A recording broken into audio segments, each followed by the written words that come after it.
Assalamualaikum warahmatullahi wabarakatuh. Selamat malam. Yang terhormat Bapak Dedi selaku dosen mata kuliah pajak internasional dan yang saya sayangi teman-teman sekalian. Dalam kesempatan kali ini, saya selaku perwakilan kelompok 10 akan mempresentasikan materi pajak internasional tentang pemajakan perusahaan penanaman modal asing ataupun PMA. Namun, sebelum saya memulai presentasi, saya akan memperkenalkan anggota kelompok 10. Dengan saya sendiri, Delva Nurhaliza dengan NIM 31119111027. Dan ada teman saya yaitu Nurul Fadilah dengan NIM 31119111051, Cindy Apri Yulianti dengan NIM 31119111054. Apa itu penanaman modal asing? Penanaman modal asing adalah kegiatan menanam modal untuk melakukan usaha di wilayah negara Republik Indonesia yang dilakukan oleh penanam modal asing, baik yang menggunakan modal asing sepenuhnya maupun yang berpatungan dengan penanam modal dalam negeri. Di sini pemerintah menetapkan kebijakan dasar penanaman modal untuk dua hal, yaitu untuk mendorong terciptanya iklim usaha nasional yang kondusif dan mempercepat peningkatan penanaman modal. Dalam praktiknya, pemerintah tidak membedakan perlakuan antara penanaman modal dalam negeri dan penanaman modal asing. Di sini ada syarat mendirikan perusahaan penanaman modal asing. Yang pertama yaitu memiliki kelengkapan akta pendirian perseroan terbatas, surat keputusan Menteri Hukum dan HAM untuk pengesahan Badan Hukum Perseroan Terbatas dan NPWP perusahaan. Yang kedua, penanam modal memiliki kekayaan bersih lebih dari 10 miliar yang tidak termasuk tanah dan bangunan tempat usaha atau memiliki hasil penjualan tahunan lebih dari 50 miliar. Yang ketiga, penanam modal memiliki kekayaan bersih lebih dari 10 miliar yang tidak termasuk tanah dan bangunan tempat usaha atau memiliki usaha penjualan tahunan lebih dari 50 miliar. Yang keempat, penanam modal asing wajib memiliki nomor induk berusaha ataupun NIB sesuai dengan sektor bisnis perusahaan. Perbedaan penanaman modal asing dan modal dalam negeri yaitu yang pertama dilihat dari subjek penanam modal. Penanaman modalnya bisa berupa investasi langsung ataupun skema lainnya. Sedangkan untuk penanaman modal dalam negeri, modal didapat dari WNI, Badan Usaha Indonesia, negara Indonesia, atau daerah lain yang melakukan penanaman modal di wilayah Indonesia. Yang kedua, dilihat dari sektor bidang usaha. Penanaman modal asing wajib terbuka untuk semua jenis usaha, kecuali bidang usaha tertutup seperti produksi senjata, mesiu, alat peledak, peralatan perang, dan bidang usaha yang secara eksplisit dinyatakan tertutup berdasarkan undang-undang. Yang ketiga, dilihat dari sektor ketenaga kerjaan. Meski modalnya dari asing, perusahaan PMA memiliki kewajiban untuk merekrut tenaga kerja Indonesia sebagai prioritasnya. Keberadaan PMA membuka lapangan kerja baru, yang tentunya bermanfaat bagi warga negara tempat mereka mengembangkan bisnisnya. Pajak penghasilan perusahaan penanaman modal asing adalah kegiatan penanaman modal untuk melakukan usaha di wilayah negara Republik Indonesia yang dilakukan oleh penanaman modal asing, baik yang menggunakan modal asing sepenuhnya maupun yang berpatungan dalam menanam modal dalam negeri. Penghasilan objek pajak.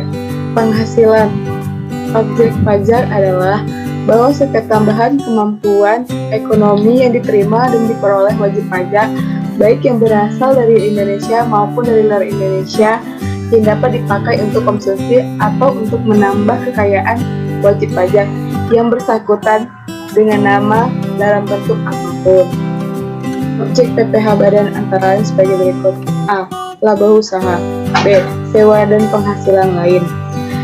Sehubungan dengan penggunaan harta dalam pengertian sewa termasuk imbalan yang diterima atau diperoleh oleh nama dan dalam bentuk apapun sehubung dengan penggunaan harta gerak atau harta tak gerak, misalnya sewa mobil, sewa kantor, sewa rumah, dan sewa gudang.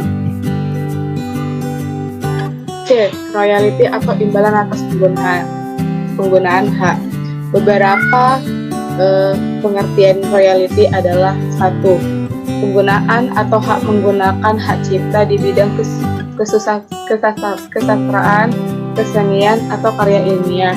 2. Penggunaan atau hak menggunakan peralatan atau perlengkapan industri dan komersial.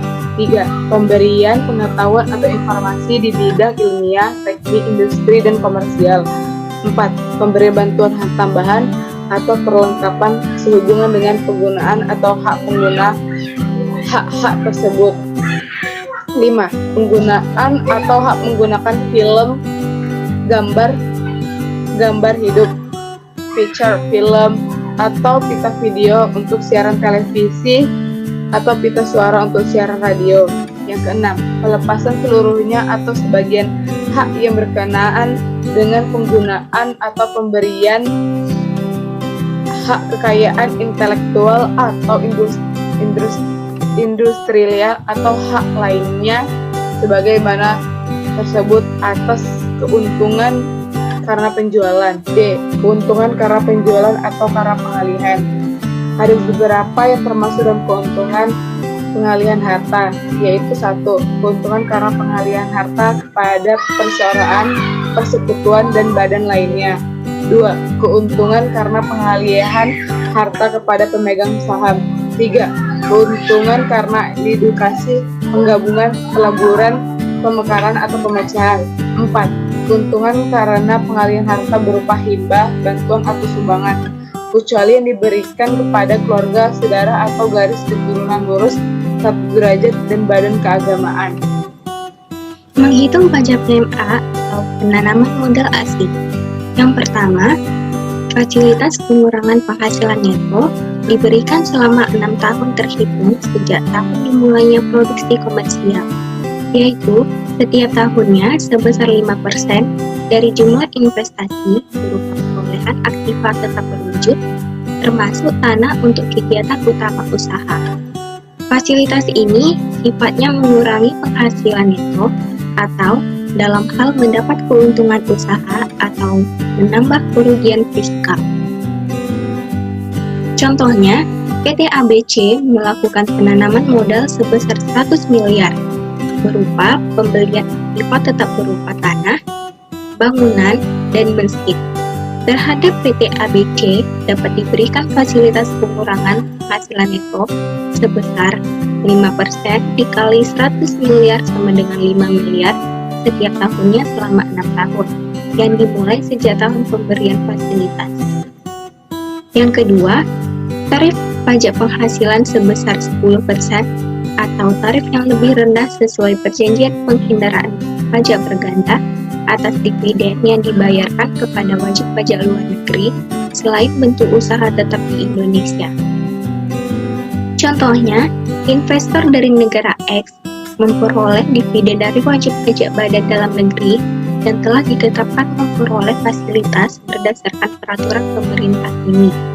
Apabila investor X tersebut bertempat kedudukan di negara yang belum memiliki perjanjian penghindaran pajak berganda atau P3B dengan pemerintah Republik Indonesia atau bertempat kedudukan di negara yang telah memiliki P3B dengan pemerintah Republik Indonesia dengan tarif pajak dividen untuk wajib pajak luar negeri 10% atau lebih, maka atas dividen tersebut hanya dikenakan pajak penghasilan di Indonesia sebesar 10%.